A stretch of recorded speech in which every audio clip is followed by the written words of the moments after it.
Bienvenidos y bienvenidas a su programa Monseñor Romero y la misión del Evangelio. Un programa que lleva dos objetivos: conocer a Monseñor Romero y estudiar la Sagrada Escritura con un juicio crítico desde la teología de la liberación. Cada día tendremos un encuentro con Monseñor Romero y con el Dios de Jesús.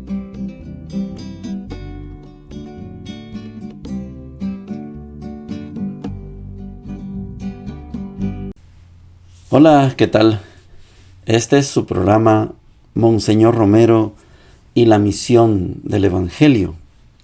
Miércoles 13 de noviembre, miércoles de la semana número 32, miércoles en que vamos a acompañar a Monseñor Romero en sendas dificultades, culpa de sus decisiones.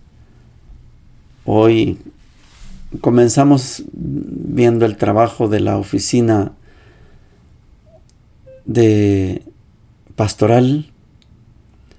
Para Monseñor Romero es lo mejor que tiene la arquidiócesis, y ahí tratan todos los problemas de la arquidiócesis, tanto en sacerdotes, religiosas, colegios, parroquias, grupos de base, la situación política, etc.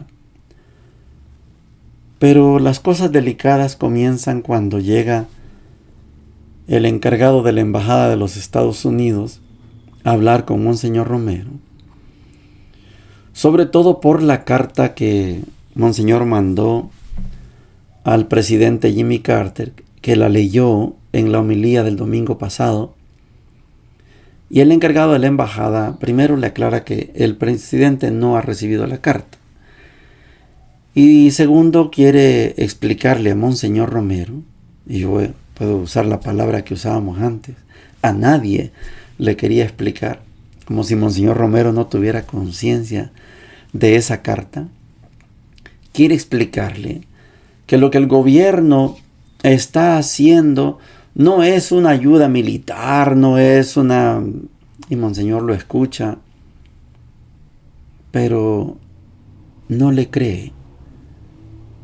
Le dice, porque cualquier ayuda, 5 millones que van a llegar, va a redundar en persecución, en represión, en masacres. Y fue lo que pasó. Y la segunda cosa, Monseñor aprovecha, mire, y a propósito de eso que ustedes como Estados Unidos se meten en nuestros asuntos en el país, yo le quiero recomendar que lo mejor fuera dejar que el pueblo se organice y haga el proyecto que el pueblo quiere. A mí me encanta la claridad de Monseñor Romero, y qué bueno que lo dejó grabado, porque muy poderoso puede ser Estados Unidos, pero Monseñor, como profeta de Dios, sabe que esos 5 millones, que solo es el inicio, que venían en ayuda, redunda en una represión, en una máxima represión, y fue lo que pasó. Por eso entendemos a las organizaciones populares que no tuvieran otra alternativa y tuvieran que lanzarse a la guerra civil. Recuerda aquella frase que era frecuente: habiendo agotados todos los medios, no queda otro camino más que irnos a las armas. Esta fue una consigna gracias a esas estupideces de parte de la Embajada de los Estados Unidos de querer sostener un proyecto militar, y valga decirlo, un proyecto represivo, que Monseñor Romero lo vivía todos los días, pero no quisieron. Estados Unidos, Dagoberto dice, Estados Unidos no entendió la guerra, no entendió. Bueno, y de ahí para allá otros epítetos. Llega también Catholic Relief Service, que es una, se llama CRS, que viene a ofrecerle ayuda a Monseñor Romero. Fue también Monseñor a ver los daños que hizo la bomba a la YSX. No quiero imaginarme la imagen del rostro de Monseñor al ver de lo que es capaz una bomba, de dejar sin voz al arzobispado, de dejar sin voz al arzobispo. Claro, el pueblo entendió y por eso en las misas, está bien, no vamos a escuchar la homilía, la misa por la radio YSX porque la bomba la destruyó. La gente llevaba grabadoras y ahí estaban grabando la homilía para después compartirla en las comunidades. Cuando el pueblo ama una causa, no hay quien la detenga, y eso pasó con Monseñor Romero. Destruyeron la homilía, la radio, está bien. Aquí tenemos grabadoras y vamos a hacer llegar el mensaje siempre a Monseñor Romero. Más adelante tiene que venir Radio Noticias del continente de Costa Rica y transmitía en onda directa, en vivo y en diferido la homilía de Monseñor. Era maravilloso. Hay dos eventos más todavía más que delicados.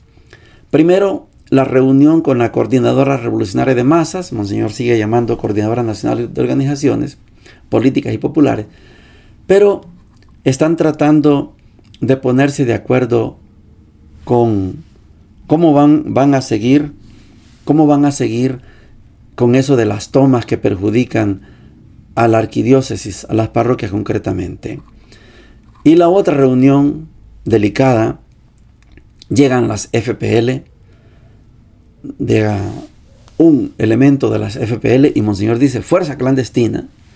Una cosa es la Coordinadora Revolucionaria de Masas, que es popular, es, digamos, lo legal, pero las FPL, aunque él diga EFLP, las FPL es una fuerza clandestina, es un brazo guerrillero. Y Monseñor también se reúne. Claro que se expone, pero pastor es pastor y tiene que reunirse con quien lo busque. Oigamos a Monseñor. Jueves 21 de febrero. Hoy comenzó el día después de la misa con un desayuno con el padre Ramón Vega para hablar asuntos de la Secretaría de Acción Social y problemas de Cáritas. Después, reunión de pastoral en el arzobispado. Para mí es la comisión más importante de la diócesis, ya que me ayuda a coordinar las diversas actividades de las vicarías de la arquidiócesis y orienta con sugerencias nuevas nuestra pastoral. El padre Octavio Cruz, como secretario general, está dándole mucho impulso a esta secretaría, lo mismo que el seglar Francisco Cuellar. No pude estar en toda la reunión porque a las 10:30 de la mañana tenía una entrevista con el representante de Estados Unidos, que en ausencia del embajador nuevo está llevando los asuntos norteamericanos en El Salvador. El punto principal de la conversación fue el comentario sobre mi carta dirigida el domingo recién pasado al presidente Carter de Estados Unidos. Me dijo en primer lugar que el presidente no había recibido esta carta, a la que se ha dado ya amplia difusión en todo el mundo, y trató de explicarme el objeto principal de la carta, que era la ayuda militar a El Salvador, explicándome que no se trataba de poner armas en los cuerpos de seguridad, sino de perfeccionar algunos elementos que faltan en el ejército, y así otras explicaciones que luego yo traté de contestar diciéndole que mi carta se basaba en una información y condicionadamente a esa información le hacía mi comentario, y que mantenía mis temores de que una ayuda militar, aunque fuera con las distinciones que él me explicaba, siempre redundaría en mayor represión del pueblo, ya que es el mismo ministro de Defensa el que lleva ambos sectores de la institución militar y que por más que se dijera que no era para las Fuerzas Armadas, podía terminar allá esta ayuda de 5 millones nada menos para armarse más y reprimir más al pueblo. Y en cuanto a la influencia de Norteamérica en la política del país, le decía que una ayuda al gobierno que no tiene apoyo popular aparecería para el pueblo como una imposición y que lo que más agradeceríamos era impulsar el proceso que el pueblo lleva ya adelante y no estorbarlo imponiendo otro modo que no es el que el pueblo se construye como autor de su propio destino. Hubo otros temas y lo más importante fue que el señor embajador se llevaba la sugerencia de que esta ayuda militar ojalá se condicionara a que las reformas que tanto se anuncian se comenzaran a llevar a cabo y que se eliminara la línea represiva que evidentemente prevalece en el gobierno actual. Otra visita de gran importancia fue la de Catholic Relief Service para ofrecerme ayuda en las necesidades de emergencia que pueden surgir en El Salvador y hablarme otros aspectos de la colaboración entre esta institución norteamericana y nuestra Cáritas arquidiocesana. Por la tarde fui con el padre Aliet a visitar las religiosas de Quesaltepeque y al padre Roberto, todos ellos belgas, para llevarles un saludo de Bélgica con motivo de mi reciente viaje. Me da mucho gusto que estos sacerdotes y religiosas están haciendo mucho bien en un pueblo tan necesitado. Lamentablemente está ya un cisma con el padre Quinteros, que vive escandalosamente y sigue usurpándonos el convento y la iglesia. Pero el padre Roberto ha logrado centrar la atención de la vida parroquial en la capilla del Colegio de las Hermanas Dominicas. También visitamos al regreso a la hermana María, encargada de Domus Mariae, donde pude ver personalmente los tremendos estragos de la bomba que acabó con la planta de nuestra emisora YSAX, La Voz Panamericana. Regresaba de este viaje hacia las 4:30 en el seminario, donde estaba ya preparada una reunión con la coordinadora nacional de las organizaciones políticas populares, y entre los puntos de agenda escogimos para discutir primero el de las ocupaciones de los templos. Primero, las organizaciones expusieron los motivos por qué ocupan los templos. Enseguida, los sacerdotes, principalmente el párroco de la Iglesia del Rosario y el de la Iglesia del Calvario, expresaron los inconvenientes de estas ocupaciones para la vida de la parroquia. Y luego se discutió la manera de poder entrar en un arreglo para que estas ocupaciones no causaran el mal que se hace y tuvieran toda la eficacia que las organizaciones dicen poner a estas tácticas de presión, de defensa, de denuncia. Otra reunión, ya entrada la noche, fue con un elemento de las FLP, Fuerza Clandestina, que es muy temida entre nosotros, causa de varios secuestros, pero con los cuales he podido entrar en diálogo con el objeto de expresar el sentimiento y los pensamientos de la Iglesia y hacer comprender que el respeto a estos sentimientos cristianos de la mayoría del pueblo serán una condición para que ellos puedan disfrutar la popularidad de que carecen cuando atropellan estos sentimientos. Llegamos a la sección de la Palabra de Dios, miércoles de la semana 32, miércoles 13 de noviembre. Hoy vamos a decirle adiós a esta carta a Tito. Mañana tenemos un estudio sobre la carta a Filemón. Filemón sí es de San Pablo, Tito no es de San Pablo. Y puedo decir, porque yo les he dicho a ustedes que en este programa yo soy de la idea, de la línea de la teología de la liberación. Y hay cosas fundamentales que no están en discusión ni en negociación respecto de la teología de la liberación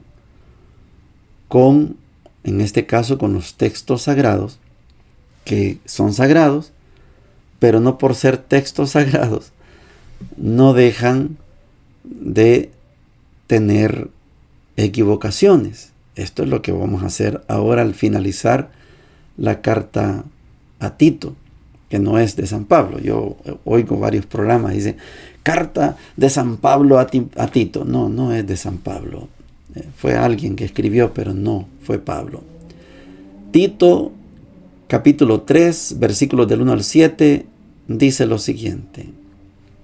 Querido hermano, recuerda a todos que respeten a los gobernantes y a las autoridades, que les obedezcan y estén siempre dispuestos para cualquier obra buena.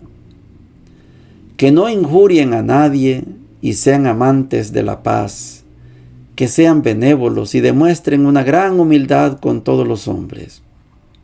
Porque también nosotros antes éramos insensatos, rebeldes, extraviados, esclavos de los malos deseos y de toda clase de placeres, y vivíamos en la maldad y la envidia, siendo objeto de odio y odiándonos los unos a los otros.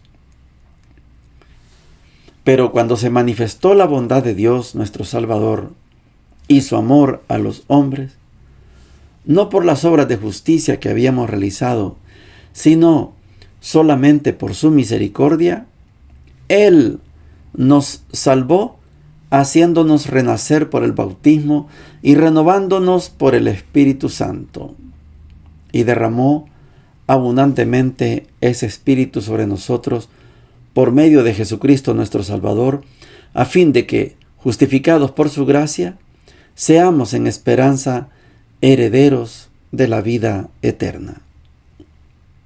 Palabra de Dios, te alabamos, Señor. Cuando hablamos, y voy a tratar de hacer una explicación, cuando hablamos de la teología de la liberación, estamos hablando de una corriente nacida aquí, en el continente latinoamericano. Ahora hay teología de la liberación en muchos países, varios continentes. África es uno. Porque la teología de la liberación, a diferencia de la teología convencional, tradicional, y algunos le podemos llamar teología europea, la teología que trajeron los conquistadores, cuando Dagoberto explica esto, yo le leo el ánimo, el ímpetu, la fuerza, la energía. Cuando dice, cuando nos invadieron los malditos castellanos, él habla así porque es Castilla, los que vinieron a invadir. Ellos trajeron una teología, la teología europea. Para ser simplista, yo lo he explicado de esta manera. La teología tradicional europea busca que usted alcance la meta de creer en Dios. Y cuando usted cree, lo mantienen creyendo en Dios. Eso es una teología tradicional llamada europea. Pero en el continente americano no tenemos esa prioridad, ni esa urgencia, ni esa necesidad, porque el 99.99% creemos, ya creemos. Cuando yo creo, yo tengo fe, creo, y alguien viene a quererme convencer para que yo tenga fe, yo digo, yo ya creo. Pasan por ahí por el puesto los testigos de Jehová y me quieren convencer, es que yo ya creo. Y pasan y yo ya creo. La teología de la liberación da por supuesto que usted ya cree, yo ya creo, ya creemos. El problema que tiene que atacar la teología de la liberación es que las personas sean tratadas como personas, que las personas no sean tratadas como animales. Esto es teología de la liberación. Y no tiene que ver con que vamos a hacer una insurrección. No, no se trata de eso. En algunos casos, claro, se ha llegado a optar por la lucha armada y apoyar la lucha armada como lo hizo Nicaragua. La Iglesia Popular en Nicaragua apoyó la defensa de la revolución sandinista y esas son opciones. Pero la máxima de la teología de la liberación es que usted y yo seamos tratados como personas. Por eso les decía, al leer y despedir ya esta carta a Tito, que no es de San Pablo, ¿cómo voy yo a leer y voy a aplicar este versículo 1 del capítulo 3? Recuerda a todos que respeten a los gobernantes. Yo respetar a los gobernantes. Ellos que me respeten a mí. Porque para eso están ahí. Si es una elección popular, los pusimos para que nos respeten a nosotros como pueblo. No yo respetar la autoridad. Eso. Me imagino yo a Jesús cuando le dicen, llegan los fariseos y le dicen, vete de aquí porque Herodes intenta matarte. Y Jesús no dice respétenla, no, díganle a ese zorro, y ese es Jesús. Por eso yo les digo, es palabra de Dios, sí, pero no podemos estar siguiéndolo fundamentalistamente, no se puede. Recuerda a todos que respeten a los gobernantes. Ve, el imperio romano era gobernante, pero era un imperio invasor. Y Jesús iba a respetar a Herodes. Díganle a ese zorro. Y cuando está con Pilato,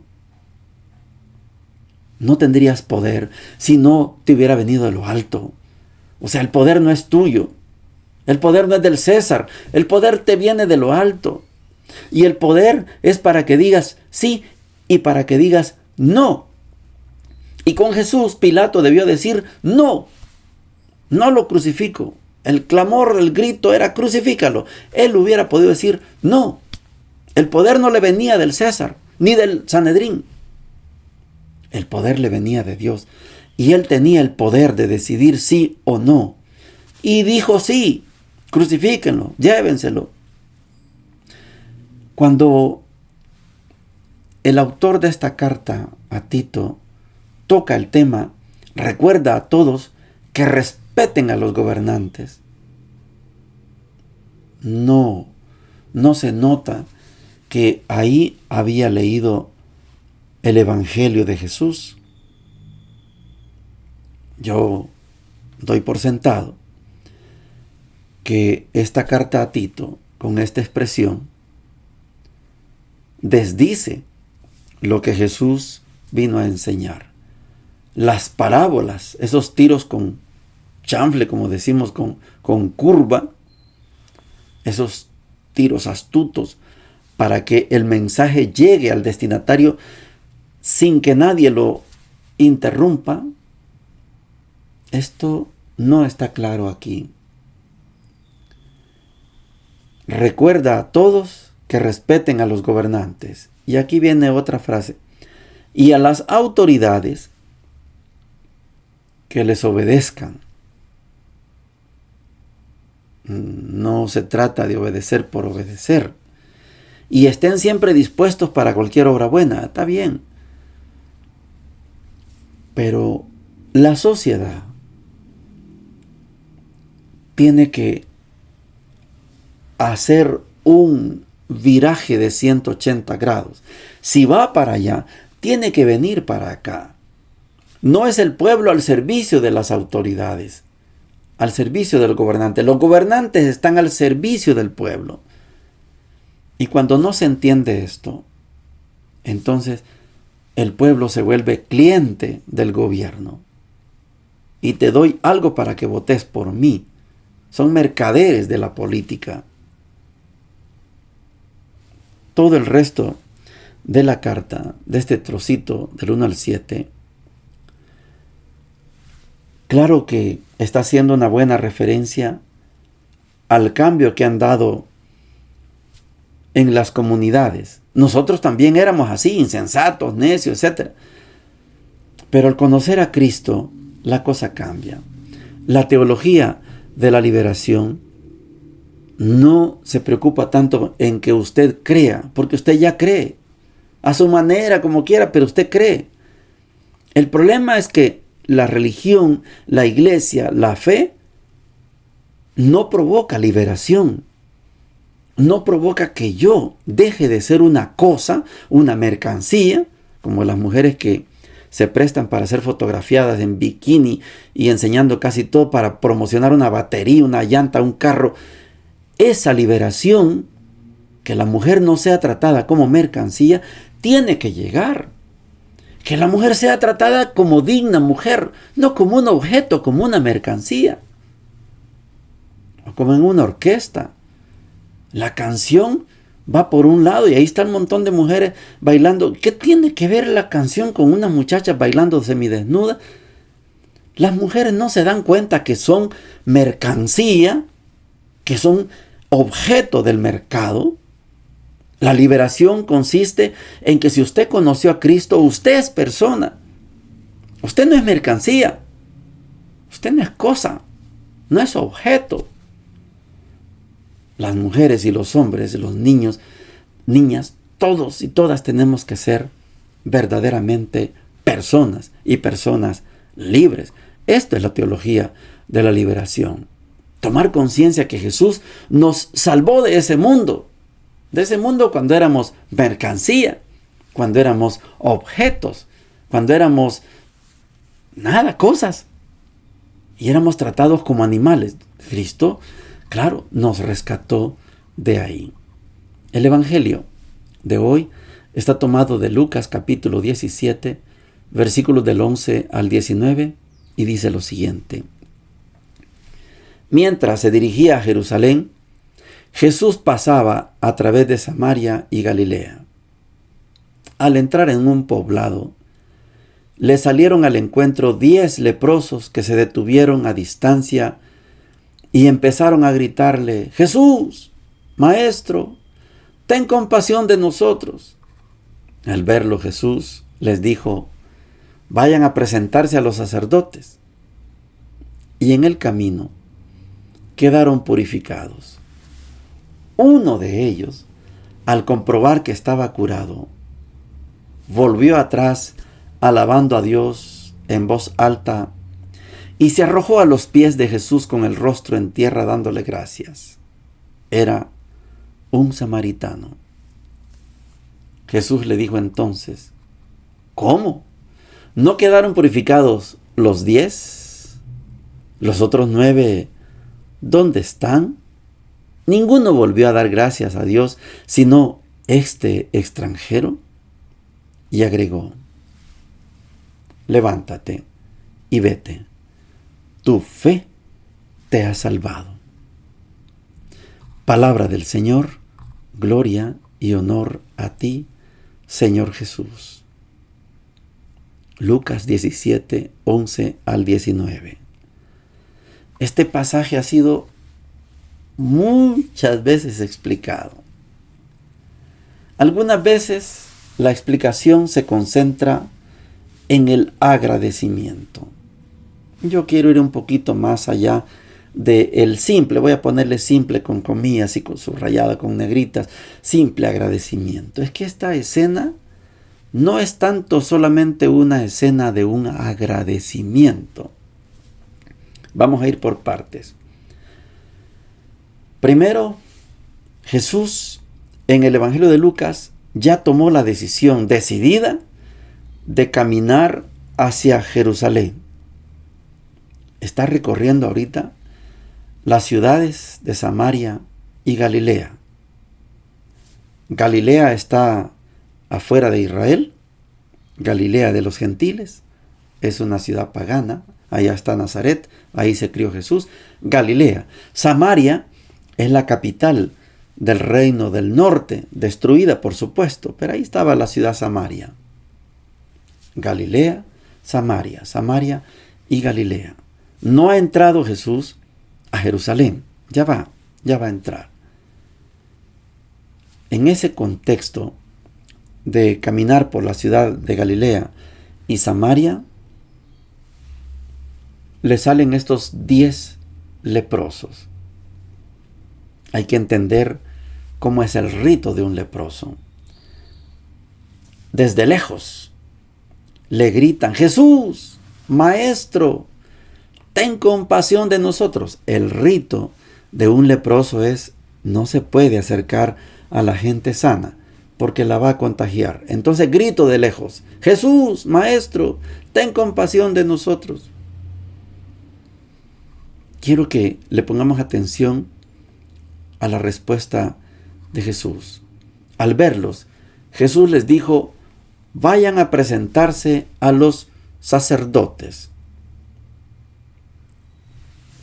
El que estaba sospechando que tenía lepra iba a presentarse al sacerdote. El sacerdote lo examinaba con un palito y veía.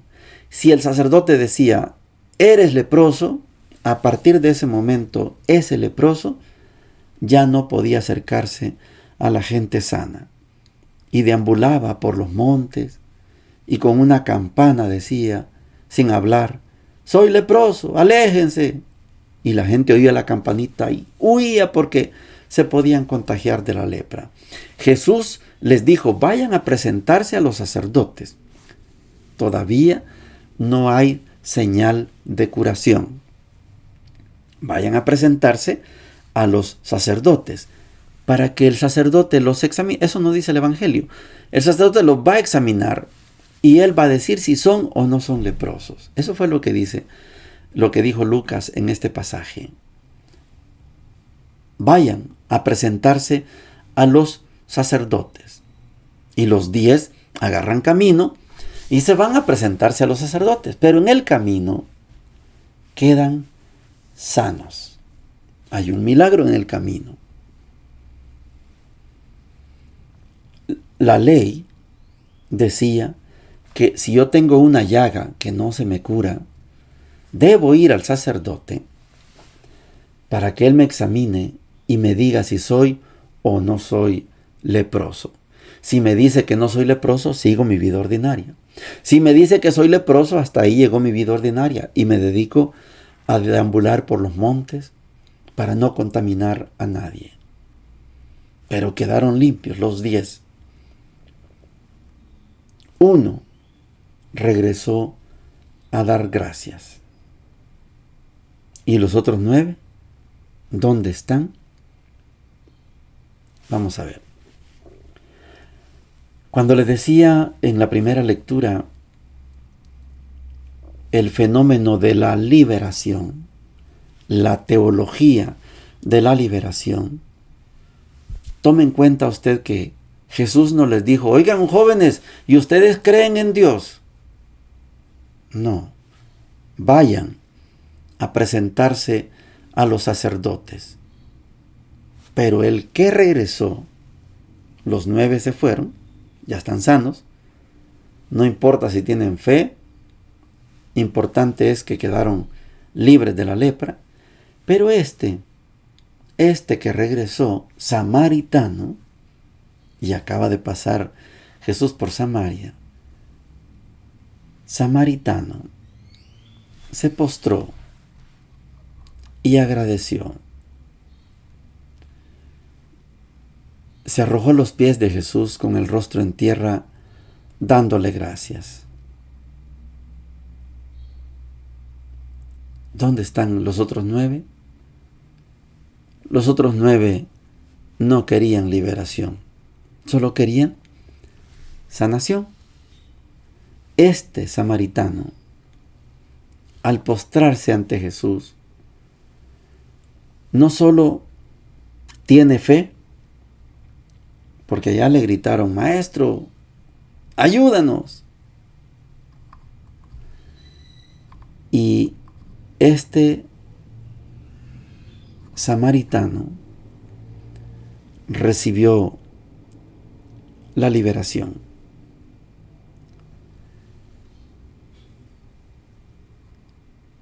Levántate y vete. Tu fe te ha salvado. Esto es la teología de la liberación. Ya tenés fe, ahora hay que buscar la liberación. ¿Tienes fe? Ahora busca ser normal, ser persona. Un leproso es peor que un animal, pero ya estás sano, eres persona. Tu fe te ha salvado. Que nuestra fe nos libere. Eso sería suficiente teología de la liberación. No nos quedemos solo con la fe. Alabado sea Dios, sí está bien, pero liberémonos. Caminemos hacia la liberación. Que nadie nos trate como animales, que nadie nos trate como cosas, que nadie nos trate como mercancía. Que nos demos el lujo de ser tratados unos con otros como personas, hijas de Dios. Bendiciones para todos y para todas.